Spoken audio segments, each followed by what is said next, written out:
to introduce a fabulous father, a committed husband, a savvy business person, a devoted leader, somebody who will build and take care of our military, somebody who will make America great again.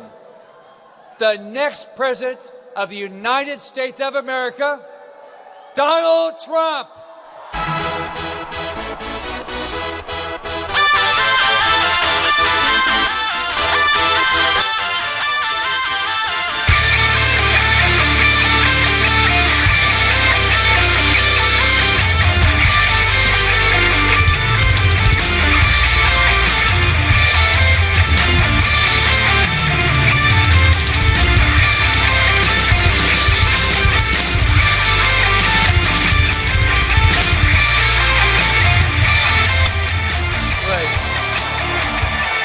Unbelievable.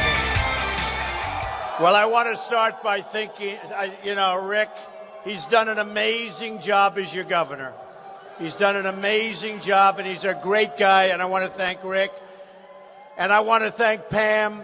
She has been an incredible source of inspiration for everybody in this room. So I want to thank Pam and Rick and everybody else that's been here, and the support that we've had in Florida has been incredible. Very important state. Number one, I'm here. I'm always here.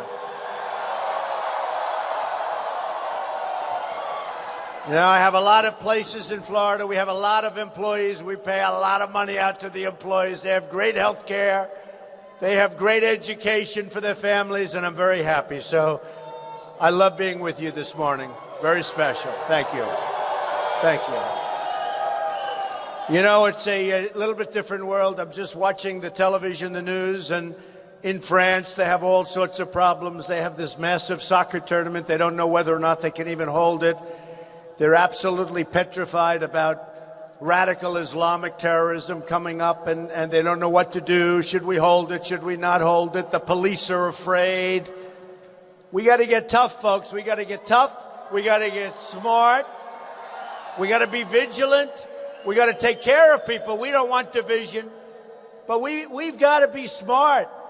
I mean, you can't have this happening. This is all over the world right now. In our country right now, we're allowing thousands of people, thousands upon thousands of people to come into our country, and we have no idea who the hell they are.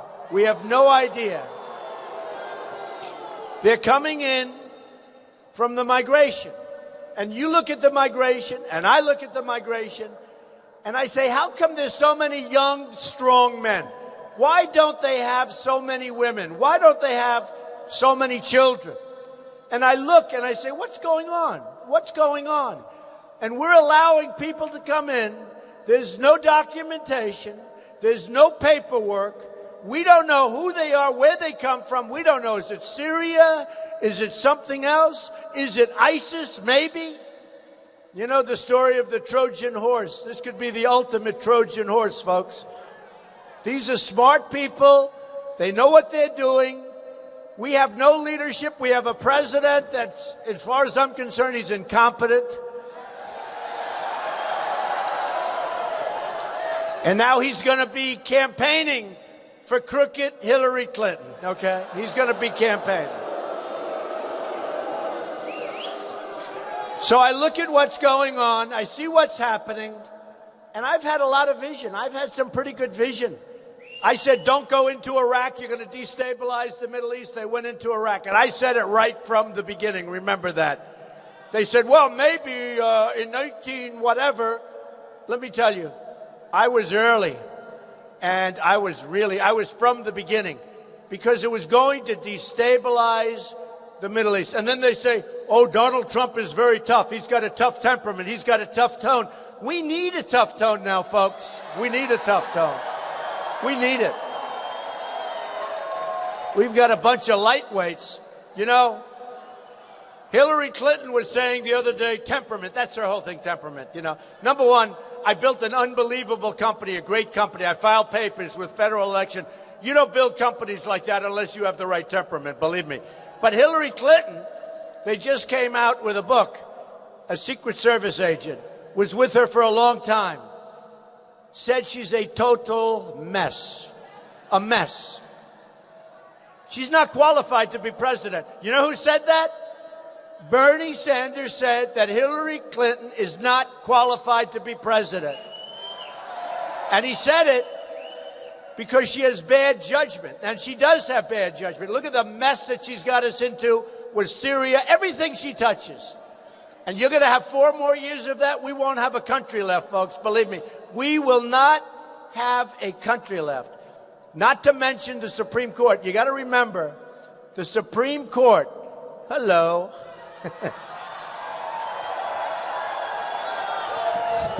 Thank you. Thank you. Is there any place better than a Trump rally? Is there any place better? Right?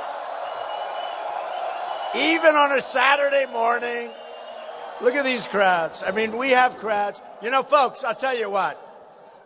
Look, here's a Saturday morning in Tampa. We could be doing other things, right? There are other things to be doing.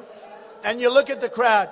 By the way, I was just informed we're 2 points up in Florida, and we haven't even started yet. Okay? We haven't even started.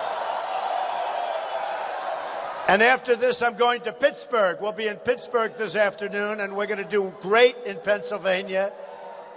You know, the interesting thing is a lot of these states were not really states where the Republican was supposed to do well. And you're traditional. I guess I'm not traditional. You know, one of the reasons I'm not, remember Jeb Bush, he used to say, he is not a conservative.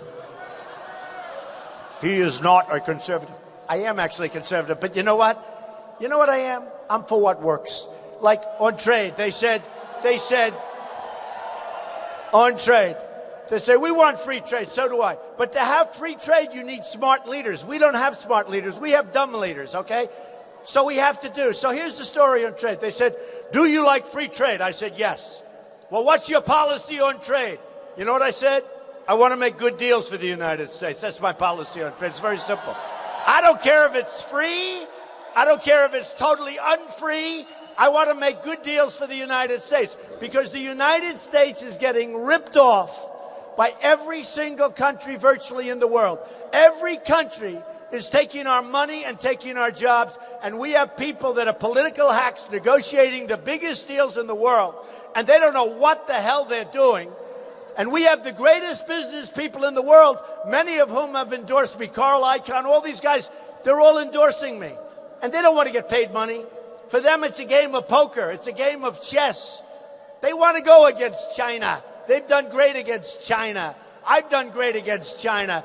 And I do really well. I like the Chinese people. I love the Mexican people. I have so many Mexicans working for me. I love all these countries. I don't hold anything against people. I hold it against our leaders for being so totally, grossly incompetent because they don't know what they're doing. And you look at these trade deals, and you look where China, as an example. Hey, look, the biggest bank in the world is a tenant of mine in a building in Manhattan from China. I sell condos to people from China for a tremendous amount of money, tens of millions of dollars. I love these people. I love these people. I own the big chunk of the Bank of America building in San Francisco. Comes through China, through an indirect, wow, very complicated, but through China.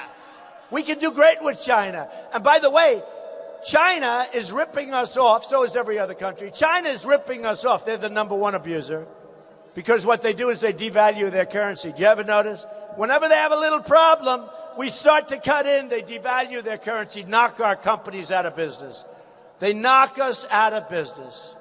And again, I'm not angry at China. I'm angry at our leaders, if you call them that, our leaders.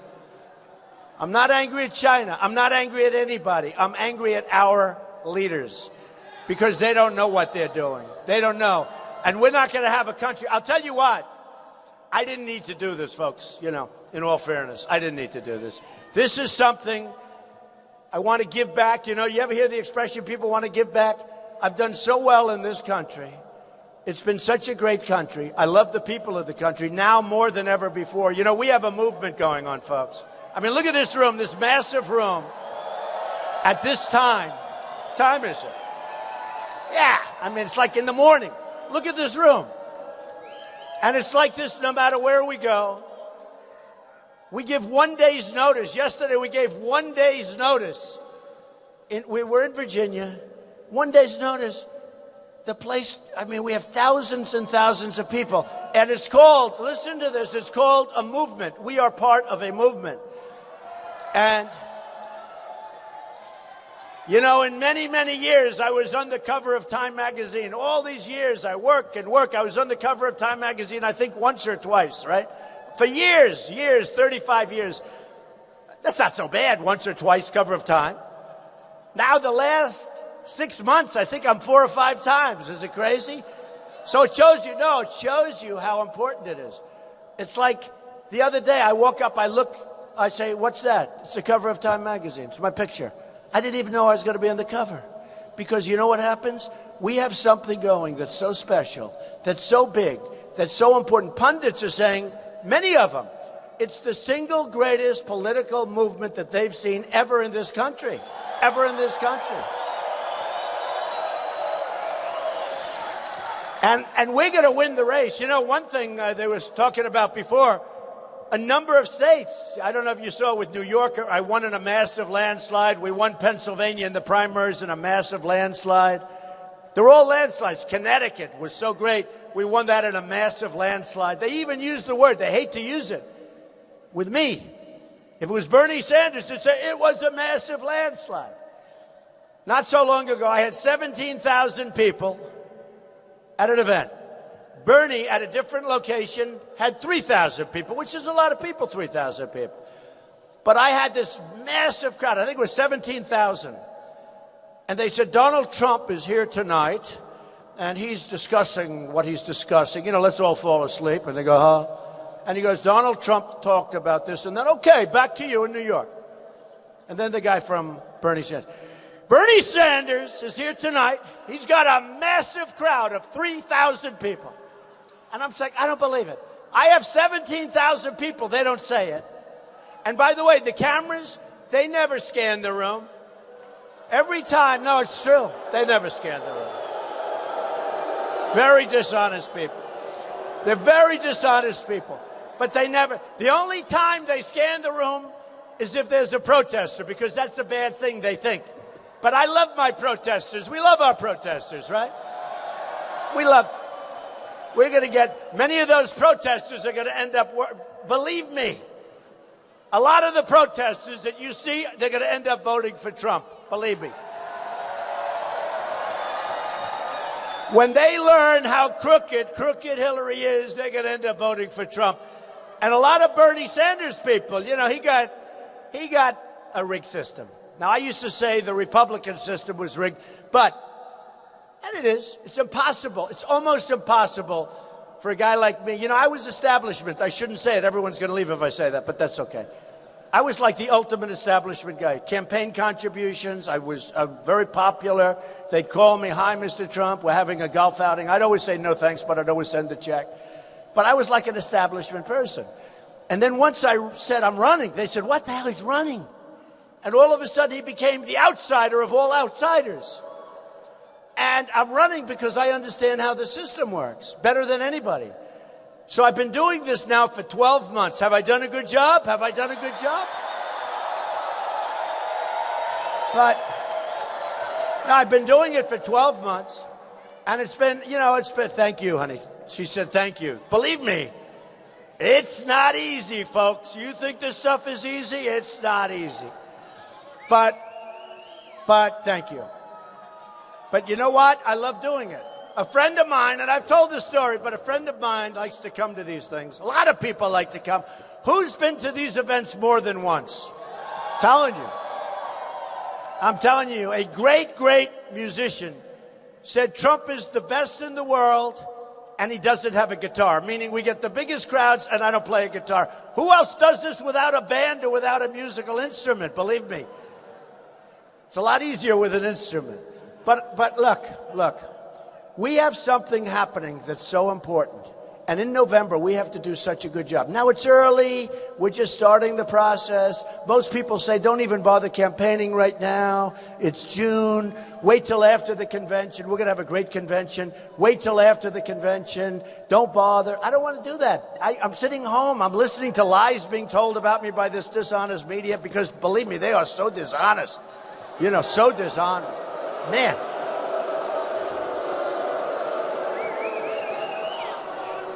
I watched this poor, sad Mitt Romney this morning. He suffers from misogynist. I don't think he knows what misogynist is. He suffers from, and he's sitting like a real stiff. Don't forget, this guy let us down, folks. He choked, and he let us down. And we're not going to let it, and he knows that's, hey, look, he doesn't like Trump because I said, you can't give him a third chance. He lost the first time. He really lost the second time. And the second time was a race that was an easy one. We had a failed president. We had a president who's a disaster and was a disaster. And at that point, he was even lower than he is now. So we had a failed president, and we had a candidate that didn't work like he should have worked. He wasn't doing television. You know, I called up. I'd say, because I supported him. I gave him a tremendous amount of money. I did robocalls. I did a couple of speeches for him. Frankly, if they would have used me in Florida, he would have won Florida, but they're not smart enough. They would have won Florida. But you know what? I worked for him. But then when I heard he was going to run again and I was thinking about running, I let him know. I said, the guy's a stone-cold loser. He choked, and when you're a choker, you can never give a choker a second chance. It's too important. A choker is a choker. You see it in sports. You see it in sports, folks. When the guy misses the kick, you get rid of him. You get another one in there. They miss the big shot. You get them out of there, folks. I don't know. That's the way I feel. We couldn't take a chance. You know, so I backed John McCain, and he lost. And his was a tough situation because, frankly, I'm not sure Abraham Lincoln could have won that speech with what was going on. But I backed John McCain, and he lost. I backed Mitt Romney, and he really lost. And then I said, you know what, folks? This time, we're going to do it ourselves. We're going to win. We're going to win. No more games. No more games. No more sitting there saying, I think he's a racist. I am the least racist person that you've ever met, believe me. The least racist person. I get a call yesterday as an example. Street smart guy, but very street smart. Don King, you know Don King, the boxing promoter. And Don King said, Donald, I'm endorsing you for president. Now, you think Don King, and he knows me well, you think he's going to endorse a racist, okay? So, you know, it's a sad situation when people, but you know, we're going to win. But if it ever happened where I didn't, I go off into the sunset, folks. Good luck in 4 years. You go off into the sunset. You don't sit there jealous and sick to your stomach. You go off. We have a war to win against a very crooked politician named Hillary Clinton, okay? I don't want to waste a lot of time trying to defend ourselves against these phony people that are, I don't know, they've got something. But I watch the level. The Republican Party really should get their act together. They have to come together. We got to win. And if for no other reason, the Supreme Court, remember that. For no other reason. Now, I always say most importantly is defense. We got to protect our country. We have a military that's totally depleted. You all saw on Fox and on CNN, they did separate reports where our great pilots, these are these great young people, and now they're not as young because they've been, one of them there for 18 years, and he said, you know, when I came in, this equipment was beautiful, new, nice. Now he's flying the same equipment, and it's old, and it's tired. Fighter jets. These are the fighter jets. This is the United States. And the fighter jets are old, and they have no parts for them. They're so old. So you know what they do? For the United States, our great pilots, our best fighter jets, they're going to the desert where they have what they call plane graveyards. And they're going to museums where they have these, they're in museums, they're so old. And they're taking the parts from the museum, and they're taking the parts from the graveyard, and they're putting them on the fighter jets, and then our young people men and women are getting in these planes and they're flying planes and being shot at. That's not going to happen anymore, folks. That's not going to happen anymore. We're going to build up our military. And don't forget, when Crooked Hillary says Donald Trump temperament, she's got the bad temperament. And remember what the Secret Service agent said. She's a total mess. She's unstable. She's unstable. And she can't be president. That's what they said. So she uses the thing about Trump's temperament. Look, we need strong temperament. At first I was going to say, oh, but I have a good temperament. That's not a question. I have a strong temperament. I'm the one who didn't want to go into Iraq. Remember that. You know, all these people saying Donald Trump is tough. They talk about the trigger, right? The nuclear trigger. Well, let me tell you, I'll probably be the last one to do it. I hope to God we never have to do it. Because that is a disaster. But I'm the one that didn't want to go into Iraq. Now, I was a civilian, so nobody really cared that much. I was doing my deals. I mean, you know, it's not like, oh, Mr. Trump, what do we do? But I'm dated back, way back, where I was saying, no Iraq, you're going to destabilize the Middle East. And by the way, everything I said happened. Everything I said. It all happened. The Middle East is destabilized. I said, Iran is going to take over Iraq. That's exactly what happened. Because you had two powers that were identical in terms of military strength. And they'd fight with each other for decades. They'd go 10 feet, 10 feet, 10 feet, rest. 10 feet, 10 feet. Gas would be thrown by Saddam Hussein. The world would go crazy. Then Iran throws a little gas. Then they rest. And this went on for decades, right? Then we knocked the hell out of one of these two nations that hated each other. And remember this about Iraq. Iraq has among the biggest oil reserves in the world. So not only did we give Iran one of the great deals of the century when our very, very incompetent Secretary of State, John Kerry, grossly incompetent, this guy never got up from the table once to walk. How do you make a deal with people? And they're great negotiators, the Persians. They're great negotiators. How do you not get up once, twice? And I used to hear what they're doing. I used to follow it. I love it. You know, deals, I love deals. I mean, frankly, any deal, I love deals. But here's one that was so obvious. And they'd say no. And we'd say, well, we'd like to have this. No. Oh, okay. How about this? No. Okay, we agree. And then the guy goes into a bicycle race. He's 73 years old. He wants to be in a bicycle race. He breaks his leg. He's walking around like, can you believe, in the middle of the biggest negotiation, he goes into a bicycle race. He breaks his leg and he's incapacitated. And then a few weeks later, he walks in on crutches. And you know what they're saying to each other? How dumb is this guy? How dumb? This is the kind of people we have. And we have the prisoners. And they're over there. And that negotiation should have never, ever started unless those prisoners were released before it started. And the first meeting should have been with John Kerry or anybody saying, sorry, folks, we cannot do this negotiation as long as you are holding our hostages. We can't do it. And they'll say, no way, we're not going to do it. And then we say, sorry, but we have to. And we leave the room, we get back on the plane, we double up the sanctions, and by the time you get back to the United States, there'll be a phone call, the prisoners are released, let's get going. Okay? I wanted two big things in that. First of all, anything nuclear, if you can make good deals on nuclear, that's a good thing, I have to say. I'm all for deals. But they got to be good deals, not bad deals. We make bad deals. We don't have anybody to make good deals. We don't have people that are smart. We don't have deal makers. We have political... I won't say it. I won't say it because I'll get in trouble. You know, when I use a slightly off word, slightly off, when I call this really bad senator, she's done nothing. She's done nothing. She said she's Native American. And I said, Pocahontas. It's Pocahontas. And somebody said to me, one of the media, Mr. Trump, would you apologize? I said, yes, I'll apologize. To Pocahontas, I will apologize. Because Pocahontas is insulted by the statement.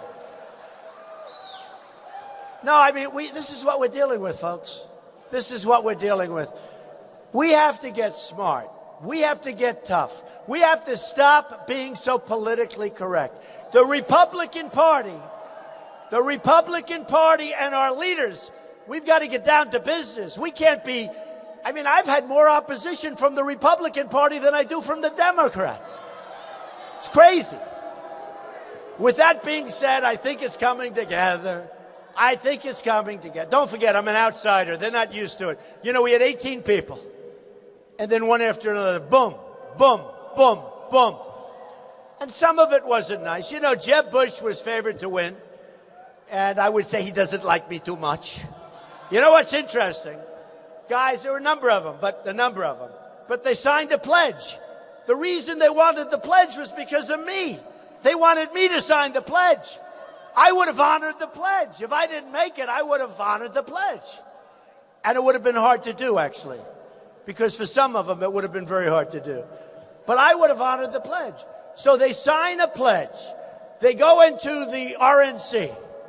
They use all of their information because they signed the pledge. So they took, I guess you could say, millions of dollars worth of free information. And then they lose. And they don't honor the pledge. You know, I'm from business. We sort of have to do things like we honor things, right? They sign a pledge, they don't honor a pledge. So the Republican Party has to be tough, has to be smart. And if they're not tough and smart, I'm going to win, but a lot of other people won't. I'm telling you, that's what's going to happen.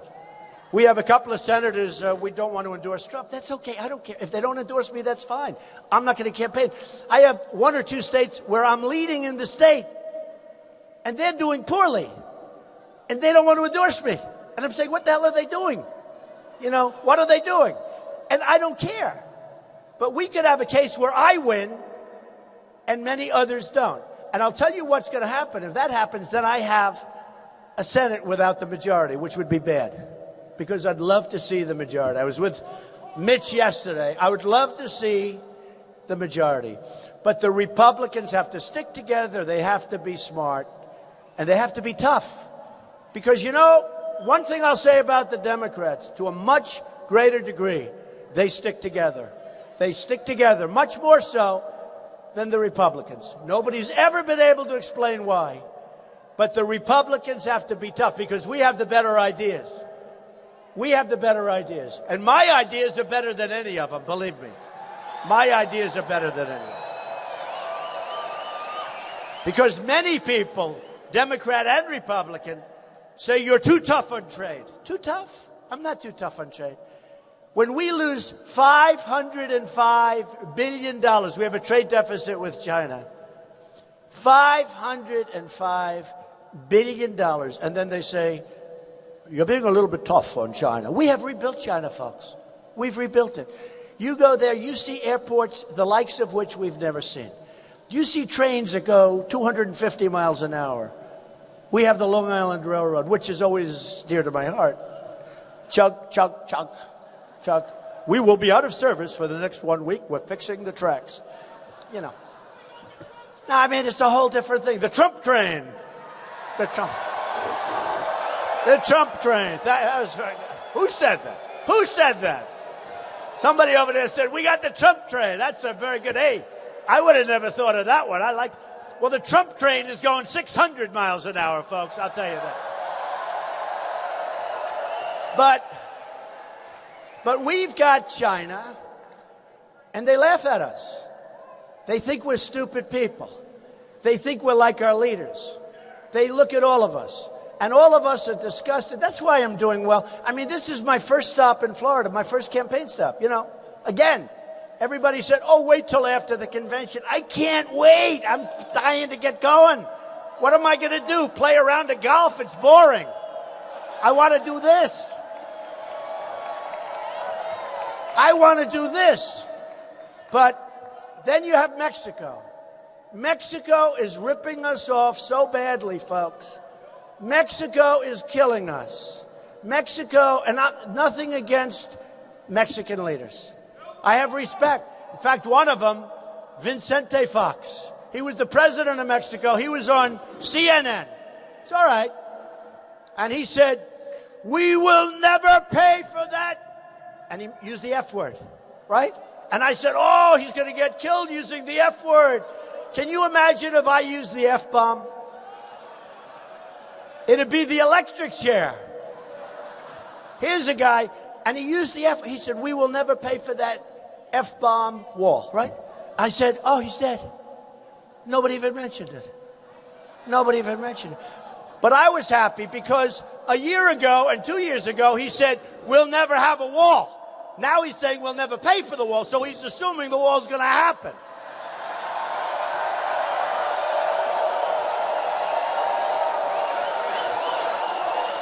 And just...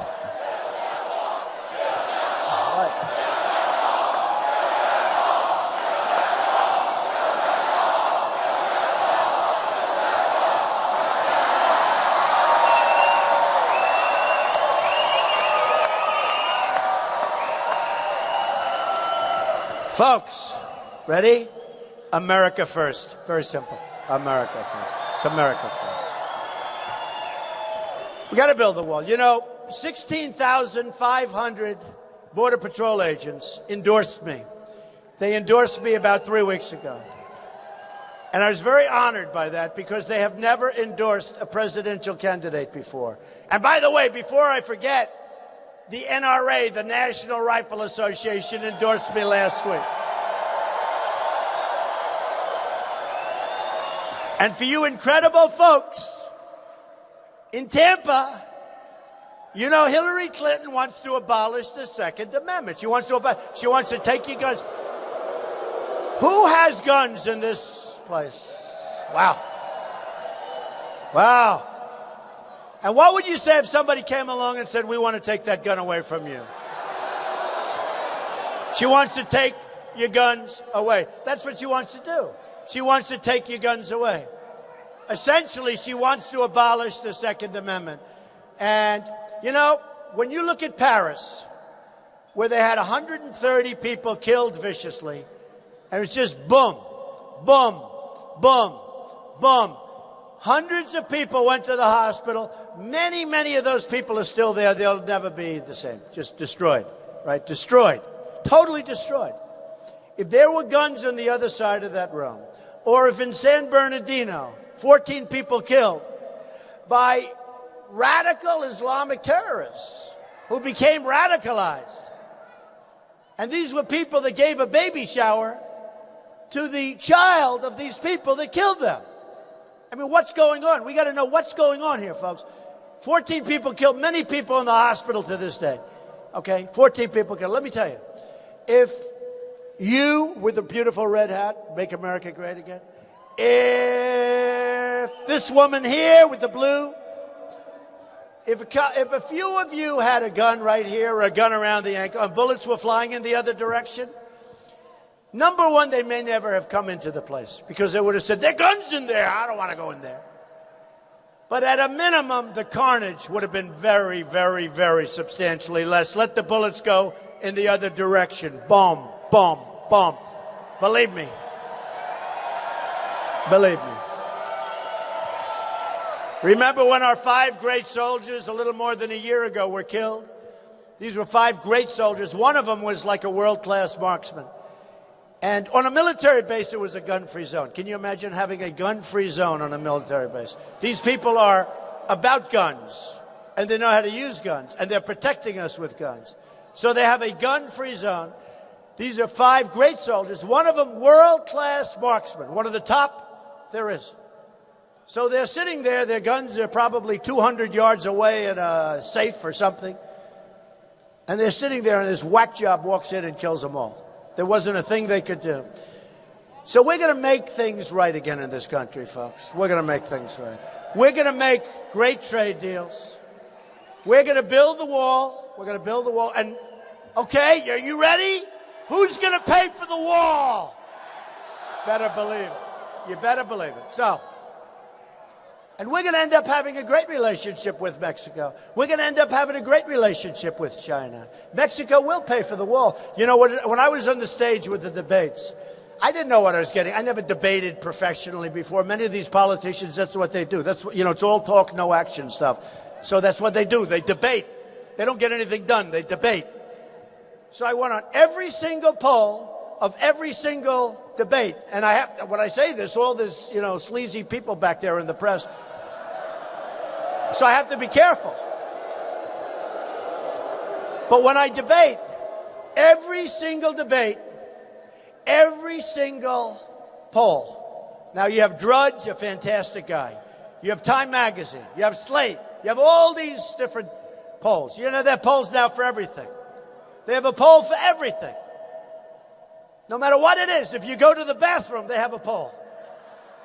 How many times in a day? But they have a poll for everything. And every single poll of every single debate, they had me winning the debate. Is that good? Is that good? Every single. And, which was a great honor. But when I look at it, and here's the thing, I was center stage in every debate. You know the way guys kept falling off the ends? You know, they kept falling off. I said, Jeb, you're not going to be here much longer. You're pretty far down there, Jebba. You're not going to be here much longer, Jeb. You got to get tougher, Jeb.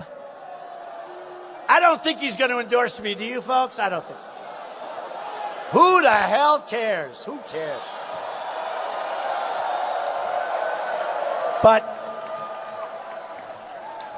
and by the way, I'm very nice to a lot of the people that I won against.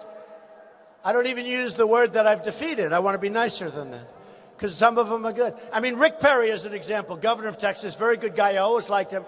But he became very vicious in the debate. And he actually went to the Washington Press Club and did a beautiful job. He did a speech, and he did a beautiful job. And he said, Donald Trump is a cancer on the Republican Party. I said, man, that's tough. Whoa. And it was, you know, like a half an hour of this stuff. And then he was off. I was very tough on him, by the way. But he was off. I mean, don't I have a right to be with that? So he was out. Then he came back, didn't call me. And he said, I endorse Donald Trump. And he's maybe the smartest person ever to run for president. How about that? What a difference. What a difference. What a difference. And I called him and I thanked him. And I understand it's politics and it's tough stuff. But I appreciate when people are respectful. And, you know, you can lose and you show respect. But I appreciate it. And we have some good people. We had some good people on that stage. And we have some great people in the Republican Party. Everybody wants to know who I'm going to choose for vice president. Who do you like? He says Newt. Who do you like? They say Sessions. Sessions.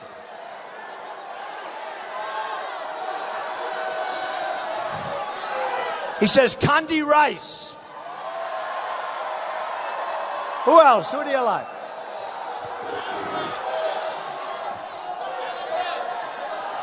Let's see. I've never done this before. This is fun. This is fun. We have a lot of good people. You'll be happy. You're going to be happy. And we have some unbelievable people for different positions, like Homeland Security, like Attorney General. Don't forget with Hillary. Don't forget with Hillary. You got a 6-year statute of limitations, folks. Because honestly, we're being 100% straight. Look, what's happening with Hillary Clinton is a disgrace. She's broken the laws of our land. She's made us totally vulnerable from a national security standpoint. She was Secretary of State. What she did with her server is illegal. It's wrong, both on a common sense basis and on a legal basis. It's wrong. It's wrong. And it looks to me like nothing's going to happen to her because it's a rigged system, folks. It's a rigged system. So we're going to find out. We're going to find out. But it looks to me like nothing's going to happen. Why would they let it go so long? You know, why would they let it go so long? And then Obama endorses a person, and Josh Earnest yesterday said essentially that this is a criminal investigation. Now, I think when he said that, they probably went nuts in the White House. And a lot of people said he wasn't supposed to say that, but he probably said the truth. But when you get right down to it, how do you endorse somebody that's under criminal investigation? And we'll have to see what happens, folks. But people that have done 5% of what she's done, whether it's General Petraeus or many others, they've done nothing compared to what she's done. They have been forced to pay a price that you wouldn't believe. It's destroyed their lives. And Hillary's out there campaigning and saying 100% certain that nothing happens. Did you see that the other day?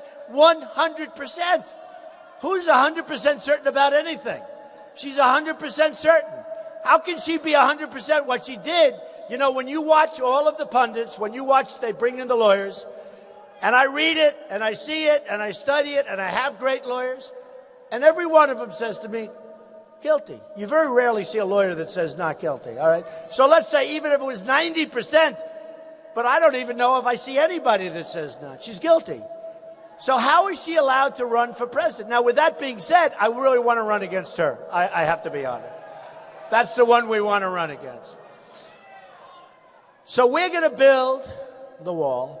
We're going to make great trade deals with Mexico. And what happened is these guys would come off the stage. And at the beginning, like early on the debates, they'd come on, you're not really serious about the wall. You can't really build a wall. And I'd say, listen, let me tell you, I'm not going to mention names.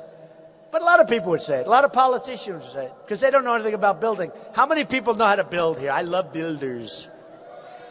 You know, I'm building the old post office in Washington, D.C., one of the most sought-after properties in the history of the General Services Administration, GSA.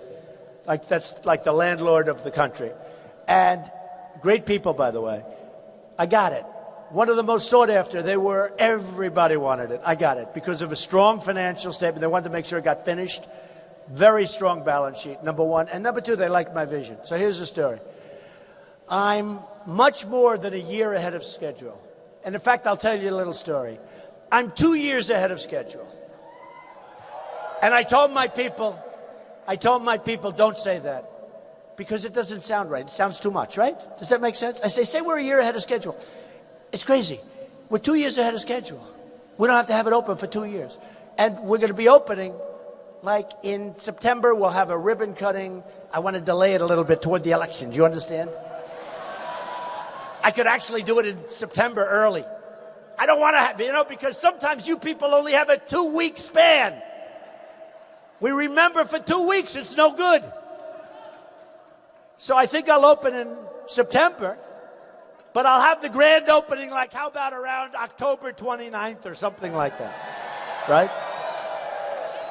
But it's true. I'm close to 2 years ahead of schedule. And I told my people, I said, don't say 2 years, because they came out and they said, we're 2 years ahead. I said, it's not believable. It's true. I said, say 1 year, it sounds better. Crazy, right? Am I right about that or not? 2 years, it sounds like too much. How can you be 2 years? I'm 2 years. But I'm going to say 1 year. Because I think I'm covered that way, right? But I built a great building. I'm under budget and ahead of schedule. Under budget and ahead of schedule. Terms you never, ever, ever hear with our government. They build a road, it costs 10 times more. They build a bridge. Look at San Francisco with the bridge. They built a bridge. Who built the bridge? China. China built the bridge. Right? San Francisco, way, way over budget. China, you think China made a couple of bucks on the bridge? Oh, I don't think so. Nobody knows that stuff. That's what I'm best at. Can you imagine having somebody that really knows how to build and knows how to build under budget, ahead of schedule? I'm really good at this stuff. And it can be done. And we have everything costs too much. Our military stuff, we're going to build up our military, but we got to buy the best equipment at the lowest price. We don't do that. We don't do that. I mean, there's so many things that we have to do. There's so many. I give you an example. I won the primaries spending just about the least amount of money. I mean, I can't compare this to a couple of guys that didn't even try, they had no money. They got zeros, right? They were all at zero. I mean, you had so many guys at 0. They stayed for the following week. 0, 0, 0. I said, how many times can they stay at 0? I spent less money than anybody else, and I had by far the best results, massive victories, landslides, right? And I think about our education system. We're last on the list in terms of countries. We're ranked number 28 to 30. And you have Norway, Denmark, Sweden, China, Japan. They're the top countries. But we're ranked last, or close to last, and yet we spend the most. So just so you understand, with me, I spent the least and I have the best result. In education, isn't that what we want? Okay, isn't that what we want? So in education, we spent the most. We spend the most money per pupil in the world by a factor that there is no second place. There is no second place. So this is what we want to do. First of all, we're getting rid of Common Core. We're going to bring education local, okay? Obviously, it doesn't work. Obviously it doesn't work. But I want to thank everybody. This is a great honor. I'll be seeing you a lot. I'll be here so much. I'll be in Florida. I'll be with you so much over the next 5 months that you're going to say, please keep him the hell out of Florida. He's driving us crazy. He's driving us crazy. But seriously, look, we have a big task. Winning Florida is absolutely imperative. You don't win Florida, they say it's over. But I think I'm going to win a lot of states that nobody ever thought about, because we're getting numbers that are incredible in states that no Republican really would think about. But we're going to win Florida. But most importantly, if I win, our country is going to start winning again, okay? We're going to start winning again. We're going to win with every element. We're going to win with our military. We will defeat ISIS, by the way, very, very quickly. Very quickly. We have no choice. Chop off heads, have no choice. We're going to win at the border. We're going to win with trade. We're going to win with education. We're going to win with everything. Oh, happy birthday. They're singing happy birthday. Don't tell me happy. I don't want to hear about that birthday. Thank you, darling. That's so nice. I don't know if I want to. I'm very torn on that birthday. I'm very torn. You understand me? I'm very torn. I feel like I'm 35. That's the good news, okay? I feel like I'm 30. So, folks, I want to thank you. And really, we don't win anymore as a country, but we are going to start winning so much. You're going to love it. You're going to be proud. You're going to be proud of your president. More importantly, you're going to be proud of your country again. Thank you very much. I love you, Tampa. I love you, Florida. Thank you very much. Thank you. Thank you very much.